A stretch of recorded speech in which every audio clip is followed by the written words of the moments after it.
अस्सलाम वालेकुम जी मेंबर्स, उम्मीद है कि आप सब लोग खैर खैरियत से होंगे। मैंने सोचा कि आज एनालिसिस करते हैं, इसका देखते हैं चार्ट को खोल के एक साथ। बीटीसी का ट्रेंड देखने में अपवर्ड लग रहा है। ये मैंने 1 आवर का चार्ट खोला हुआ है, इसको 1 डे पे लेट्स सी चेक करते हैं ज़रा। 1 डे पे जैसे कि आपने देखा है कि अभी भी ये जो हमारा इंडिकेटर है QQE मोड इंडिकेटर, अभी भी ये बाइंग सिग्नल इस तरह का नहीं दे रहा। इट मीन्स कि still there is a chance for the bearish market.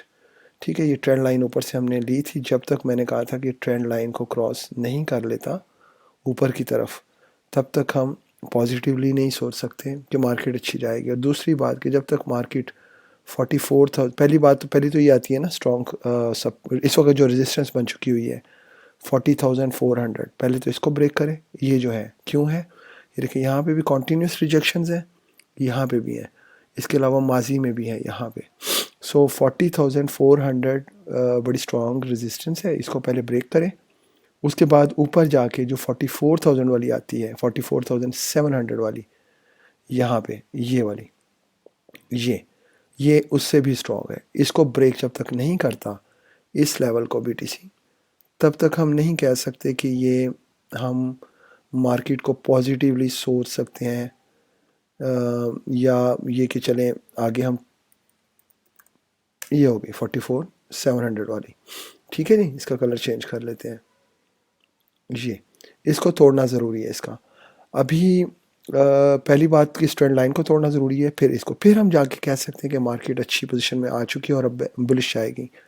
तब तक हम शॉर्ट ट्रेड ले सकते हैं डिफरेंट कॉइन्स में, अच्छे कॉइन्स में ट्रेड लें। फॉर एग्जांपल अगर वो ये डंप भी कर जाती है, यहाँ से फॉल कर जाती है दोबारा 30 तक या उससे नीचे, तब भी आपके अच्छे कॉइन्स होंगे। तो बीटीसी के साथ अगर वो नीचे आए होंगे ना, तो फिक्र करने की ज़रूरत नहीं है। जब बीटीसी ऊपर आएगा तो वो भी आ जाएंगे, ठीक है।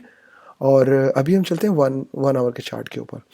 1 आवर के चार्ट के ऊपर अगर हम इसको देखते हैं तो वहाँ पे बाइंग सिग्नल ज़रूर होते हैं। 1 आवर का चार्ट होता है एक्चुअली शॉर्ट ट्रेडिंग के लिए, शॉर्ट प्रॉफिट के लिए एनालिसिस करना हो तो 1 डे का। लेकिन अगर हम 1 आवर के चार्ट पे आते हैं तो वहाँ पे बाइंग सिग्नल इसलिए शो कर रहे हैं कि यहाँ पे ट्रेड अगर किसी ने ली थी तो देखें अब तक वो प्रॉफिट में आ चुका हुआ है।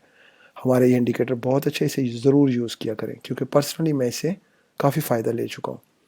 और अभी हम इस पर ट्रेंड लाइन ड्रॉ करते हैं। लेट्स सी कि हम लोग ट्रेंड लाइन ड्रॉ करते हैं, मैक्सिमम पॉइंट्स को हम लोग कवर करते हैं, ठीक है। कहाँ पे लगा सकते हैं,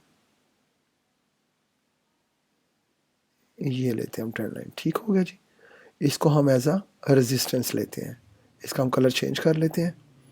अभी हम कहते हैं कि ये ट्रेंड लाइन हो गई। अभी हम लेते हैं सपोर्ट के लिए ट्रेंड लाइन, कि कहाँ पे ये सपोर्ट इसको मिल रही है और कब से मिल रही है, ये हम चेक कर लेते हैं। अगर हम इसको थोड़ा और तरह से लें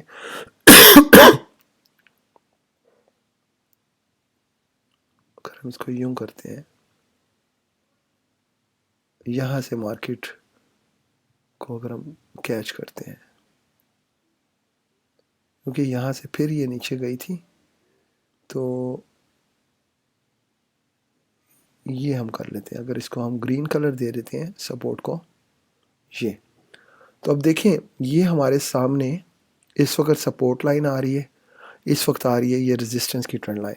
अब कॉन्टीन्यूसली ये हमारी मार्केट 22 जनवरी से इसी के दरमियान घूम रही है। अगर तो ये इसको ब्रेक करके ग्रीन लाइन को नीचे आता है, फॉर एग्जांपल कैंडल्स नीचे बनती हैं और फिर ऊपर जाने की कोशिश करती हैं, मगर ये ग्रीन लाइन इसको दोबारा से रिजेक्ट कर देती है और नीचे आती है, तो इट मीन्स कि बेरिश ट्रेंड अभी स्टिल बाकी है, वो दोबारा से आएगा, ठीक है। आप फिर सुन लें, अगर तो ये ड्रॉ आप भी कर लीजिएगा 1 आवर के चार्ट पे बेशक। अगर तो इस ट्रेंड लाइन को ब्रेक करके नीचे आती है कैंडल और फिर रीटेस्ट करके ऊपर जाने के लिए जाती है और फिर रिजेक्ट हो जाती है, फिर नीचे आ जाती है, इट मीन्स के मार्केट बेरिश में जाएगी फिर। और अगर तो ये रेड लाइन जो है रेजिस्टेंस की, इसको ये तोड़ देती है, जैसे कि तोड़ने की कोशिश 2-3 दफ़ा हुई है, यहाँ पे भी हुई है, आज भी हुई है। अगर तो लेकिन ये रिजेक्ट हो गई, वापस रेड हो गई। अगर इसको तोड़ के ऊपर जाती है ग्रीन कैंडल्स, फिर दोबारा नीचे आके रीटेस्ट करती हैं, फिर ऊपर चली जाती हैं और इस ट्रेंड लाइन को जो हमने लगाई हुई है इसको, जो कि मैंने आपको वन डे के चार्ट पे भी दिखाई है, इसको तोड़ देती हैं तो इट मीन्स के मार्केट बुलिश जाने के मूड में है, ठीक है ना। मगर बुलिश जाते जाते हम तब तक इस पर ट्रस्ट नहीं करेंगे जब तक कि ये मार्केट वन डे के चार्ट के ऊपर हमें 44,700 को तोड़ती हुई नज़र नहीं आती।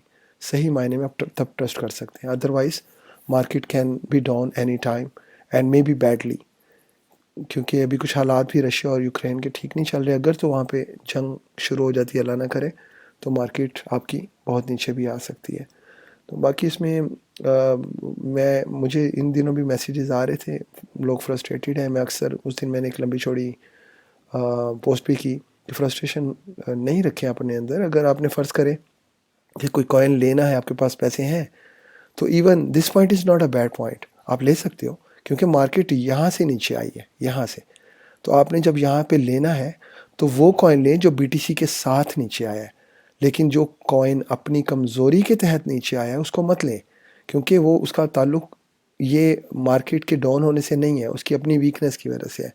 तो जो बीटीसी के साथ नीचे यहाँ तक आया है, जैसे डॉट है, जैसे माना है, जैसे और भी काफ़ी सारे हैं, वीईटी है, गाला है, वन है, वो आप लें जो मार्केट के साथ डाउन हुए हैं, यहाँ पे ले लें। फॉरगेट इट कि अगर आपका दोस्त कोई साथी, अगर वो इससे मार्केट डाउन जाती है, वो यहाँ पे इस पॉइंट पे ले ले, हो सकता है कि उसको मौका ही ना मिले यहाँ लेने का, हो सकता है आपको भी मौका ना मिले यहाँ लेने का, और अगर आप सोचते रहे नीचे आएगी तो मैं लूँगा, हो सकता है ऊपर निकल जाए, ठीक है ना। इस वक्त मार्केट की ये सिचुएशन है, नो वन कैन से 100%। सो अगर आप लेना चाहें तो अभी भी अच्छे पॉइंट्स हैं, हाँ। लेकिन अगर पर्सनली मैं आपसे कहूँ तो आप संडे तक वेट करें, संडे तक वेट करें, संडे नाइट तक अगर आपने कुछ ख़रीदारी करनी है तो। डजेंट मैटर कि अगर उस दौरान मार्केट ऊपर भी चली जाती है तो अच्छी बात है, फिर आपके जो कॉइन ऑलरेडी लिए होंगे वो अच्छी पोजीशन में आ जाएंगे, आप शुक्र अदा कीजिएगा, आपके कॉइन अच्छी पोजीशन में आ गए हैं। ये यूएसडीटी आप फिर यूज़ कर लीजिएगा, ये ख़त्म तो नहीं हो रहा सिलसिला, ना डंप का ना पंप का, वो फिर डंप आएंगी मार्केट, फिर ले लीजिएगा। जैसे ही ये मार्केट इस रेड लाइन को तोड़ के ऊपर जाती है ना, तो समझ लीजिएगा कि बुलिश ट्रेंड शुरू हो गया, जो कि 44,700 है। चलिए, इजाज़त दीजिए, दुआ में याद रखिए, बहुत शुक्रिया, अल्लाह हाफिज़।